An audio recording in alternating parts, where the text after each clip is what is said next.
High, this is Monalisa from unfiltered life. আজকে আমি খুব খুব খুশি, আনন্দিত, বুঝতেই পারছো। আমরা দুর্জয়কে আমি রেস্কিউ করেছি এবং রেস্কিউ করে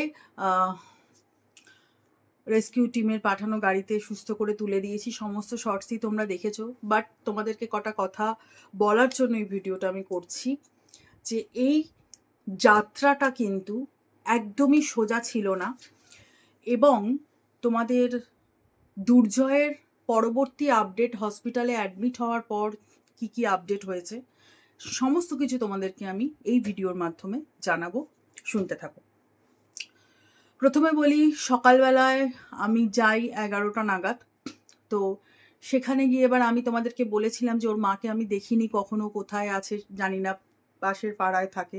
তো ফুলের দোকানের কাকিমা আর দুই বোন প্রচণ্ড পরিমাণে আমাকে হেল্প করেছে খুঁজতে।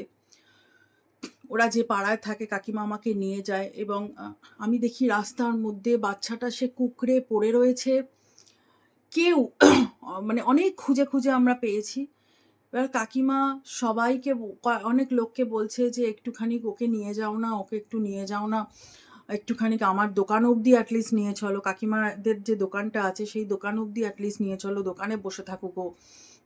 কেউ ওকে ওর গায়ে হাত অবধি দিচ্ছে না। আমি দেখলাম যে অগত্যা কী করি, তাহলে আমিই নিয়ে নিই। অ্যাকচুয়ালি আমি যে নিচু হয়ে নেব, আমার তো সাংঘাতিক আর্থারাইটিস, আর ওখানে ওই গলিতে অত ডগি, আমার পা ফেলতে ভয় লাগছে। তোমাদের একটা শর্টস দেবো, ওখানে অত ডগি, তো আমাকে সব ছেঁকে ধরেছে। ওরা তো বুঝতে পেরেছে যে আমি ওদেরই লোক, আদর খাচ্ছে আমার কাছে, সেই ভিডিও পরে দেব। তো তারপরে একটি লোক বলল যে ঠিক আছে আমি নিয়ে যাচ্ছি, আমি নিয়ে গিয়ে দিয়ে আসছে। আমি বললাম যে ভাই তোমাকে একটু বসতে হবে, গাড়িটা আসতে একটু দেরি হবে। কারণ কেন দেরি হবে গাড়িটা? কারণ গাড়িটা মুকুন্দপুরের ওখানে ছায়া হসপিটালে একটি পেশেন্ট নিয়ে অটোমেটিক্যালি তখন সে চলে গেছে ওখানে, আর একটা পেশেন্ট নিয়ে, আর একটা ডগিকে নিয়ে। তারপরে সেখান থেকে ও আবার ওই গাড়ির যে ড্রাইভার দাদা আবার গাড়ি নিয়ে এখানে এসছে, আমাদের এখানে লোকেশানে এসে এখান থেকে একে রেস্কিউ করে নিয়ে আবার গেছে ওখানে। স্বাভাবিক মানুষটার টাইম লাগবেই ওখান থেকে আসতে। তো আমি ওই ভদ্রলোককে, ওই ভাইটিকে বললাম যে তুমি তাহলে একটুখানি বসবে? বললো না আমার তো সময় হবে না, অতক্ষণ আমি বসতে পারবো না। বললাম তোমাকে আমি 500 টাকা দেবো, তুমি 1টা অবধি বসো, আমি তোমাকে 500 টাকা দেবো। কটা থেকে না, 11:30 থেকে 1টা অবধি তুমি শুধু বসে থাকো, তোমাকে আর কোনো কাজ করতে হবে না, নাথিং, তুমি খালি বসে থাকবে ওর পাশে, তোমাকে আমি 500 টাকা দেবো, বসবে? তখন বললো ঠিক আছে তাহলে আমি বসে যাচ্ছি। ভালো কথা, বসলো। আমিও ঠায় বাচ্চাটার পাশে বসে আছি। বাচ্চাটার যে ওই পোর্শনটা যেটা পচে গেছে, ওইখান থেকে প্রচণ্ড ব্যাড স্মেল ছাড়ছে। আমি, বিশ্বাস করো তোমরা, আমি ওর পাশ থেকে আমি উঠি পর্যন্ত নি। মাঝে মধ্যে যদি পাটা ধরে যাচ্ছিল, তখন আমি কি করছিলাম, একটু ওই সামনেটুকুই হাঁটছিলাম। তাও বেচারি আমাকে এত ভালো বেসে ফেলেছে যে মুখ তুলে তুলে দেখছে, ও আমাকে কাছছাড়া করতে চাইছে না। আমি সকাল থেকে মানে শুধু 1 কাপ চা খেয়েছিলাম মেয়েকে স্কুল দিতে গিয়ে, ওখানে একটা দোকানে দাঁড়িয়ে 1 পিস ধোকলা খালি খেয়েছি, খুব গা পাকাচ্ছিল বলে। আর 2টো 2:30 অবধি আমি কিচ্ছু খাইনি। 2টো 2:30 বলা ভুল হবে। আমি বাড়ি ফিরেছি মেয়েকে নিয়ে তখন হবে 3:30। 3:30 অবধি আমি কিচ্ছু খাইনি। তো এবার মাঝে একবার বাড়ি ফিরেছি, কারণ বাজরাংরা এখানে আছে, ওকে রেস্কিউ গাড়িতে তুলে দিয়ে আমি বাড়িতে ফিরেছি। বাজরাংরা কি করছে দেখে আবার মানে হন্তদন্ত হয়ে আবার ছুটেছি, মেয়ের ছুটি হবে 3টের সময়, মেয়েকে আনতে। তো এবার গাড়ির জন্য আমরা ওয়েট করছি। সেই ওয়েট করার সময়টুকু যে বাচ্চাটার সাথে কীরকম আমার কেটেছে তোমাদেরকে কি বলবো, কি নিষ্পাপ মুখ। এবং ও যে পাড়াটাতে ছিল, সেই পাড়াটায় এত অসভ্য লোকজন যে মানে আমি কাকিমা গেছি রেস্কিউ করতে, মানে লোকজন ওখানকার এত অসভ্য, ওরা পছন্দই করে না যে কুকুর বলে কিছু এখানে থাকুক। মানে মানে ওখানে আমার 2 মিনিট দাঁড়াতে ভক্তি হচ্ছিল না। তো তারপরে কি করা যাবে, ওকে রেস্কিউ করা হলো। ওখান থেকে নিয়ে এসে কাকিমা বলল যে দোকানেই বসো। কাকিমার দোকানেই বসেছিলাম। আর কাকিমার শাশুড়ি মারা গেছেন, কাকিমার আজকে কাজ ছিল, শাশুড়ির ঘাট কাজ। কাকিমা 2 বোন ওরা ওরা বাইরে গেছিল, ওরা আমাকে প্রচুর হেল্প করেছে। তো ওরা বেরিয়ে গেছিলো। ওরা আমাকে বললো যে দিদি তুমি এখানে বসো বাচ্চাটাকে নিয়ে। আমি ওখানে একদম পুরো 1:10 গাড়ি ঢুকেছে, আমি ততক্ষণ ওকে নিয়ে ঠায় বসে, আর ওই ভদ্রলোক যাকে আমি, যে ভাই যাকে বলেছিলাম যে তোমাকে টাকা দেবো তুমি বসো, সেই ভাই বসেছিল, ঠায় বসেছিলাম। তারপরে 1:10 গাড়ি এলো, গাড়ির ড্রাইভার দাদা খুব যত্ন করে ওরা অনেক অনেক খাঁচা ছিল, ওদের তো সবসময় রেস্কিউ করতে হয়, আর ওই গাড়িটি পেট ক্যাব হিসাবেই ব্যবহৃত হয়। আর ছায়া অ্যানিম্যাল হসপিটাল কিন্তু প্রচণ্ড ভালো এবং খুব কেয়ার করে। আর আমি যাদের থ্রু ওখানে পৌঁছেছি, যেমন এই দময়ন্তী বোন, সম্রাট দা, ওরা প্রচণ্ড ভালো মানুষ, ভীষণ ভীষণ ভালো মানুষ। সারাদিন যে ওরা কি করে এই অবলা নিয়ে তোমরা চিন্তা করতে পারবে না, ওরা মারাত্মক ভালো মানুষ। আমার কাছে যদি ভগবান বলে কিছু হয়, তাহলে এই মানুষগুলো আমার কাছে প্রকৃত ভগবান। এবার আসি বাচ্চাটার আপডেট দিতে। বাচ্চাটা কিন্তু হসপিটালে অ্যাডমিট ওকে করা হয়েছে, এবং 2 দিন ধরেও কিছু খায়নি। আজকে অপারেশন করা যায়নি, কারণ কন্ডিশনটা ওর একটু হেলথের কন্ডিশনটা খারাপ, ওকে স্যালাইন দিয়ে রাখা হয়েছে। কালকে যদি কন্ডিশন বেটার থাকে তাহলেই ওর অপারেশন করা হবে।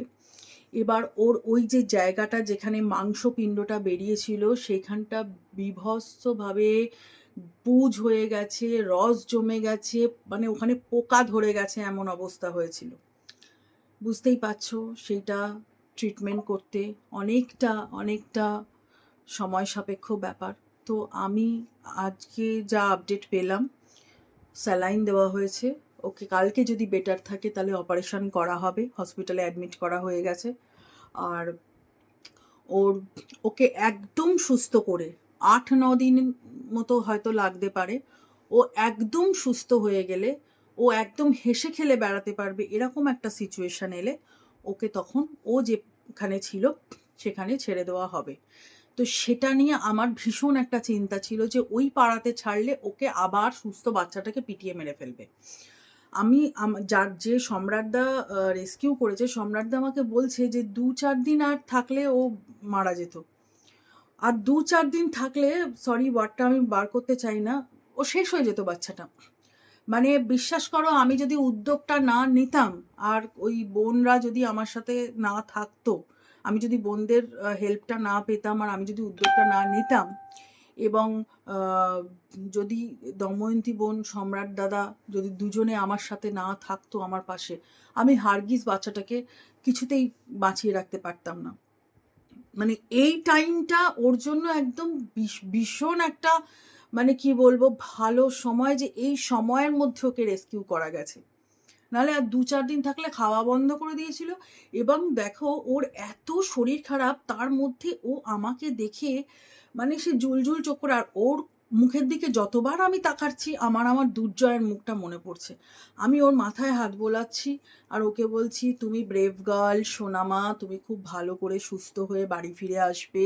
তোমাকে কিন্তু এখন 3-4 দিন একটু অন্য জায়গায় থাকতে হবে, আমি কিন্তু থাকবো না, তোমাকে কিন্তু এখন একটা অন্য আঙ্কেল আন্টিদের সাথে থাকতে হবে। যেই বলছি দেখছি চোখটা না ছলছলে হয়ে গেছে, আমার এত কষ্ট হয়েছে। আমি বলছি ওই আঙ্কেল আন্টিরা খুব ভালো, ওখানে তোমাকে সবাই খুব ভালোবাসবে সোনামা, তুমি একদম চিন্তা করো না, তুমি খুব ভালো হয়ে সুস্থ হয়ে ফিরবে। তো এবার আমার ওদের পাড়াতে ও সুস্থ হয়ে গেলে ছাড়া নিয়ে, ও যে পাড়াটাতে ছিল, আমার খুব আপত্তি আছে। আমি ওই ফুলের দোকানটা যার, যে বনুর, আমি বনুকে বললাম যে বনু, তুমি যদি তোমাদের ওখানে যেখানে আর কি, এবং যার পেছনে মাংসের দোকানটা, যেখানে আর কি দুর্জয়ের ভাই বোনেরা আসা যাওয়া করে ওখান দিয়ে, বা আরও অনেক ডগি আছে যারা আমাকে খুব ভালোবাসে, আমি গেলেই আমাকে ছেঁকে ধরে, তাদের সাথে যদি ওখানে রাখা যায়। তো বোন বললো যে হ্যাঁ, আমাদের এখানে থাকলে আমাদের কোনো অসুবিধা নেই, আমাদের একটা গোডাউন আছে, গোডাউনেও দিদিও থাকতে পারে, ওখানে ও থাকতে পারে, কোনো অসুবিধে নেই। তো যাই হোক, ওটা তো একটা অপশান আমার রইলই। আর আমার এখানে হলে দেখো, আমার এখানে তো 12 জনই ছেলে, তার মধ্যে তো আমি ওকে ফিমেল বাচ্চা রাখতে পারবো না। এবার সেখানে আমাকে তাহলে কি করতে হবে, আমার ঘরের সামনে যে জায়গাটা যেখানে ঢোলক মাদল থাকে, সেইখানে আমাকে ওর একটা ব্যবস্থা করতে হবে। কিন্তু আমার সবকটা বাচ্চা ঘরে এসিতে থাকবে, আর ও ওখানে বাইরে থাকবে। দেখো ঘন্টুর ব্যাপারটা যেমন, ঘন্টুর এখানে অনেক বন্ধু বান্ধব আছে, ঘন্টু থাকতেই চায় না, নাহলে ঘন্টুকে কবে আমি ঘরের ভেতরে আর রেখে দিতাম। তো এবার সেখানে তো আমি তো সেটা মেনে নিতে পারবো না। আর তোমাদের দাদা আমাকে একটা কথা বললো যে এই পাড়াতে ডগিদের একটা জোন আছে, জানো তো, ওকে কিছুতেই ঢুকতে দেয় না। আমি ঘন্টুদের সাথে ওকে মিশিয়ে দিতে পারি, কিন্তু ঘন্টুরা অ্যাকসেপ্ট করে নেবে, ঘন্টু, ঘোতন, রোদ্দুর ওকে অ্যাকসেপ্ট করে নেবে, কিন্তু সব জায়গায় তো লোকজন ভালো হয় না, লোকজন ওকে অ্যাকসেপ্ট করবে না। তো যে সমস্যাটা ওখানে ওর হতো এখানেও ওর হবে। আর তার থেকে ওই ফুলের দোকানের ওখানে থাকলে অ্যাটলিস্ট বোনরা, কাকিমা ওকে হেল্প করতে পারবে এবং ওকে দেখতে পারবে। ওনারা যথেষ্ট যত্ন করে, ওকে যত্ন করে দেখে রাখতে পারবে। এই ছিল আপডেট, তোমাদেরকে দিলাম। কালকে আমি আবার যে আপডেট পাবো আমি নিশ্চয়ই করব, তোমাদেরকে জানাবো। এবং হসপিটালের হেল্পলাইন নাম্বারও আমি পেয়েছি, নেম অফ অ্যাডমিশন দিয়ে ওখানে আমি খোঁজ নেব। এবং আর কি বলবো, এখন ঈশ্বরের কাছে একটাই প্রার্থনা, বাচ্চাটা সুস্থ হয়ে যাক। আর সত্যি কথা বলতে ওকে রেস্কিউ করাটা ভীষণ টাফের ছিল। আমি তো মানে কিভাবে যে যোগাযোগগুলো হয়েছে ঈশ্বরের কৃপায়।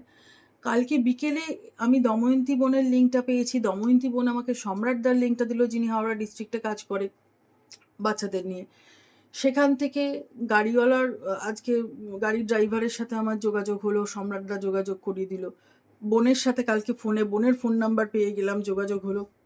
কাকিমা ওই সময় বেরিয়ে যাচ্ছে, ঘাট কাজ আছে ওনার শাশুড়ির। কাকিমা আমাকে দেখে আমাকে তাড়াতাড়ি নিয়ে গেল, নিয়ে গিয়ে ওখানে কেউ নিতে চাইছে না, তবু ওই ভদ্রলোককে পয়সা দেবো বলতে ও তো নিয়ে এলো সে দিয়ে। তারপরে তার সাথে তাকেও পেয়ে গেলাম। আমি দেখলাম যে ঠিক আছে, আমাকে হয়তো ওইটুকু সময়ের জন্য 500 টাকাটা দেওয়া উচিত নয়, কারণ সে কিছুই করেনি। কিন্তু কিছুই না করেনি বললেও কি হবে, ওই যে বাচ্চাটাকে যে গাড়িতে তুলেছে এটা অনেক করেছে।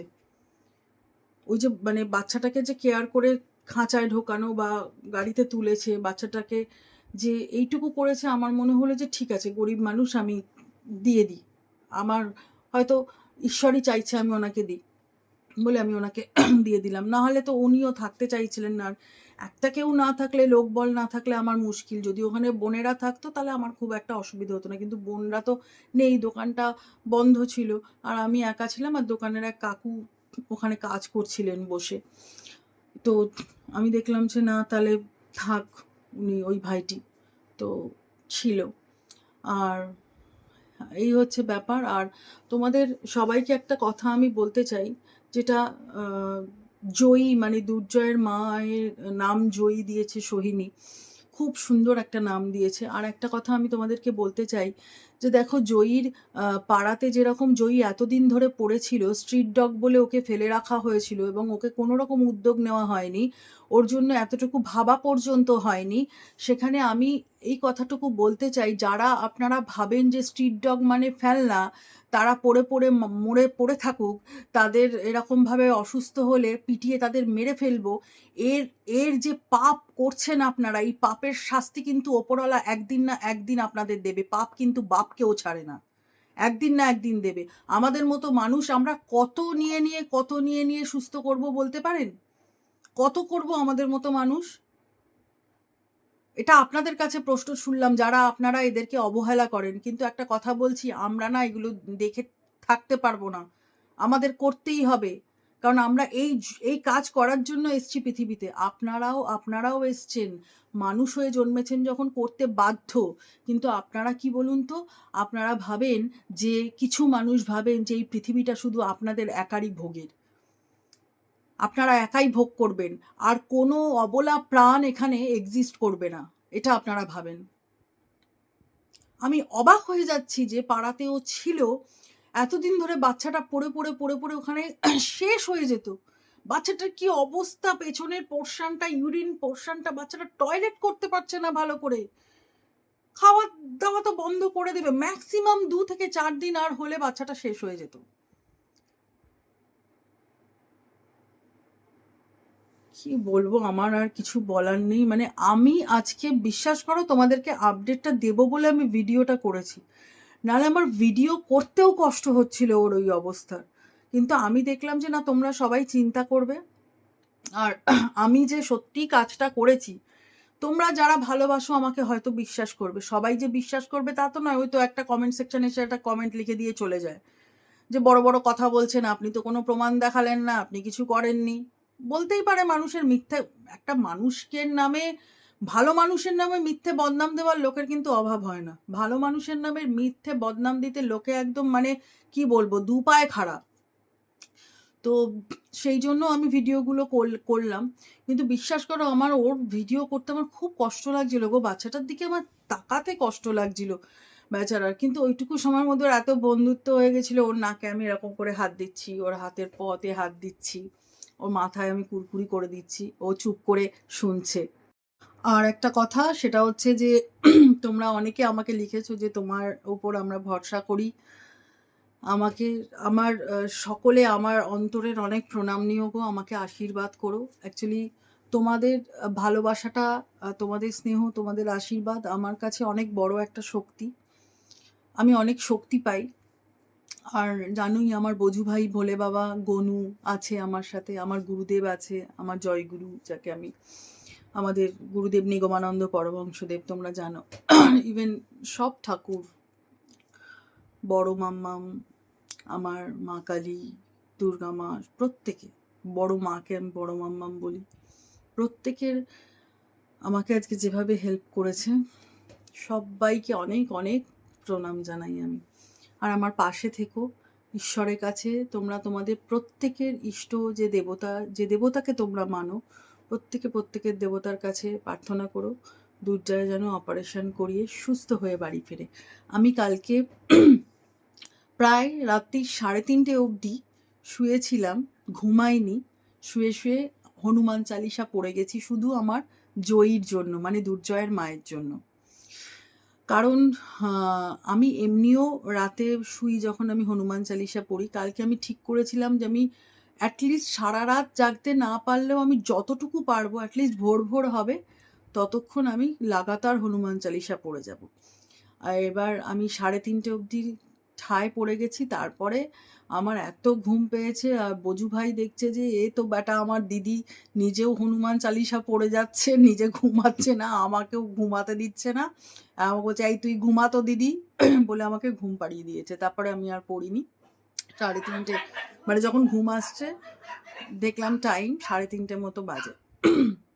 আর তোমাদের বাজরাংরা প্রত্যেকে, ইভেন গুরুজি পর্যন্ত আমাকে, গুরুজি কিন্তু আমাকে, হ্যাঁ হ্যাঁ, আমাকে গুরুজি কিন্তু আমাকে মাথায় হাত দিয়ে কালকে আশীর্বাদ করেছিল। আমি গুরুজিকে গল্পকে বলেছিলাম যে গল্প, আমি তো কালকে একটা খুব বড় কাজে যাচ্ছি, তোমার দুর্জয় ভাইয়ের মাকে সুস্থ করাতে আমি পারবো তো? তো খুব সুন্দরভাবে আমার মাথায় হাতটা দিয়ে আমাকে মাথায় চাটুপুটু করে দিয়েছে, গুরুজির আশীর্বাদ নিয়ে গেছি।